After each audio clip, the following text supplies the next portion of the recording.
नमस्कार, मैं हूं अंजू पंकज। बहुत बहुत स्वागत है आप सबका। आज इस वीडियो में मैं आपके सामने एक ऐसे फिल्म के बारे में बात करने जा रही हूं जो फिल्म सिनेमा घरों में दस्तक दे चुकी है और जिसका जादू लोगों के सिर चढ़कर भी बोल रहा है। और ये फिल्म है तेजा सज्जा की मिराय। मिराय एक ऐसी फिल्म है जिसमें पौराणिक कथाओं, शानदार विजुअल्स, लाजवाब वीएफएक्स और कमाल की एक्टिंग का एक ऐसा तड़का आपको देखने को मिलेगा कि आप एक पल के लिए भी सिनेमा घर से अपनी सीट से हिलना पसंद नहीं करेंगे। एक एक फ्रेम पैसा वसूल है। और ये एक ऐसी फिल्म है जो आपको पौराणिक कथाओं के साथ जोड़ती है, सनातन धर्म के साथ जोड़ती है। इस फिल्म की कहानी में आपको जटायु और उनके भाई संपाति का सीक्वेंस भी देखने को मिलेगा। जटायु के बारे में हम सब जानते हैं, कैसे उन्होंने माता सीता को बचाने की कोशिश की थी जब रावण उनका हरण करके उन्हें ले जा रहे थे। तो जटायु ने अपनी जान की बाजी लगाकर सीता माता को बचाने की पूरी कोशिश की थी।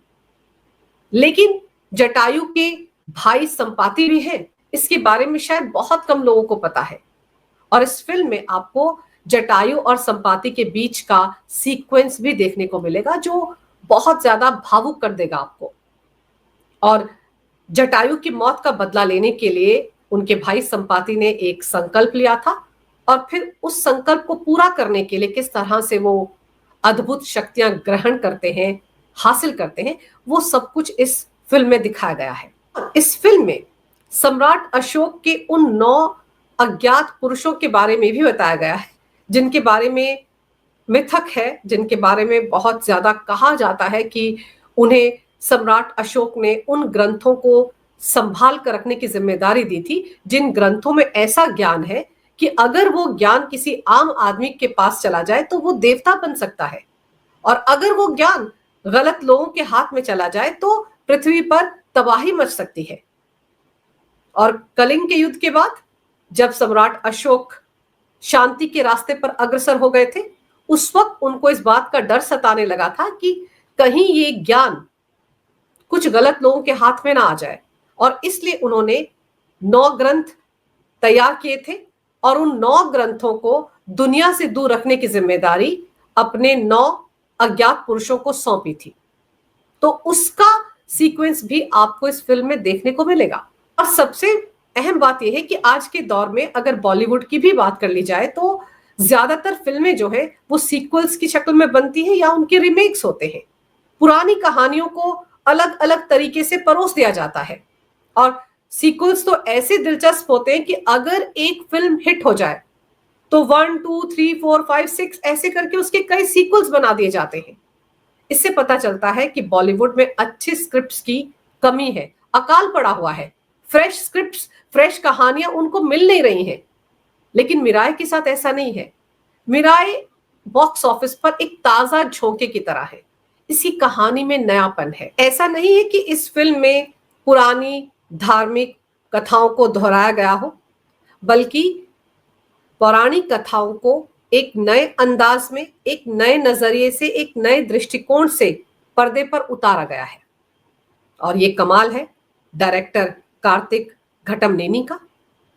एक एक विजुअल को, एक एक सीक्वेंस को, चाहे वो इमोशनल सीक्वेंस हो या फिर एक्शन पैक्ड सीक्वेंस हो, उन्होंने उसे वीएफएक्स की मदद से, एआई की मदद से बहुत ही बेहतरीन तरीके से पर्दे पर उतारा है। और ऐसे सीक्वेंस है कि लोग दांतों तले उंगली दबाते रह जाएंगे, यकीन नहीं कर पाएंगे कि ये वीएफएक्स, ये ग्राफिक्स, ये इफेक्ट्स हैदराबाद में तैयार किए गए हैं। एहसास होगा कि शायद ये कोई हॉलीवुड की फिल्म वो देख रहे हैं। जब आप इस तरह की माइथोलॉजिकल फिल्मों को, जिसमें कि आपने पौराणिक शक्तियों का प्रदर्शन करना है, आपको वीएफएक्स का इस्तेमाल करना पड़ता है, एआई का इस्तेमाल करना पड़ता है, लेकिन आप किस तरीके से उसका इस्तेमाल करते हैं ये आप पर निर्भर करता है। अब आप आदि पुरुष फिल्म को याद कर लीजिए, कितना मजाक बना था उस फिल्म का वीएफएक्स के चलते ही, कितनी ट्रोलिंग हुई थी, कई सीन तो बदलने पड़ गए थे। दोबारा से वीएफएक्स का काम करवाना पड़ गया था, जबकि वो फिल्म तो करोड़ों के बजट में बनी थी। और ताज्जुब की बात यह है कि मिराय फिल्म का बजट तो सिर्फ 40 करोड़ है। तो आप सोचिए, कम बजट में रहकर भी डायरेक्टर कार्तिक ने बेहतर वीएफएक्स हैदराबाद में बनाकर बाकी फिल्म निर्माताओं के लिए भी रास्ते खोल दिए हैं। उनको भी बता दिया है कि हॉलीवुड की तरफ भागने की जरूरत नहीं है, अपने देश में भी हॉलीवुड जैसा काम हो रहा है। तो उस मायने में भी ये फिल्म बहुत खास है। हमारी आज की जनरेशन जिसको थॉर बहुत पसंद आता है, जो एवेंजर्स के पीछे भागते हैं, अगर वो इस फिल्म को देखेंगे तो उनको समझ में आएगा कि हमारे देश में भी हॉलीवुड से भी बेहतर फिल्में बन रही हैं। हमारे अपने हीरो हैं। तेजा सज्जा जो वेदा का किरदार इस फिल्म में निभा रहे हैं, वो सुपर हीरो की तरह है। एक आम युवक है, लेकिन उसे इस बात का एहसास बहुत बाद में होता है कि उसके कंधों पर एक बहुत बड़ी जिम्मेदारी है। ऐसी शक्तियों को बचाकर रखने की जिम्मेदारी है जो असुरों के हाथ में न लग जाए। और फिर तेजा सज्जा की अगर बात की जाए तो लोग हनुमान फिल्म से उन्हें जानते हैं, उनके साथ एक कनेक्शन महसूस करते हैं। हनुमान फिल्म ने भी बॉक्स ऑफिस पर रिकॉर्ड तोड़ कमाई की थी और तभी से दर्शकों के मन में कहीं ना कहीं तेजा सज्जा को लेकर एक उम्मीद जग गई थी। उन्हें एक सुपरस्टार नजर आ रहा था तेजा सज्जा में। और इस फिल्म में, मिराय फिल्म में, जिस तरह से अपने किरदार वेदा के साथ तेजा सज्जा ने न्याय किया है, उससे पता चलता है कि सच में एक सुपरस्टार बनने की राह पर आगे कदम बढ़ा चुके हैं तेजा सज्जा। मिराय फिल्म देखने के बाद आपको यह एहसास होगा। उनका इमोशनल कनेक्शन, एनर्जी और स्क्रीन पर प्रेजेंस सब कुछ लाजवाब है।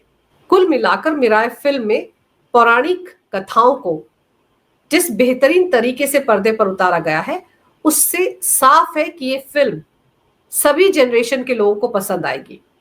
विजुअली बहुत भव्य तरीके से हर एक सीन को डायरेक्टर कार्तिक ने पर्दे पर उतारा है और फैमिली फिल्म है।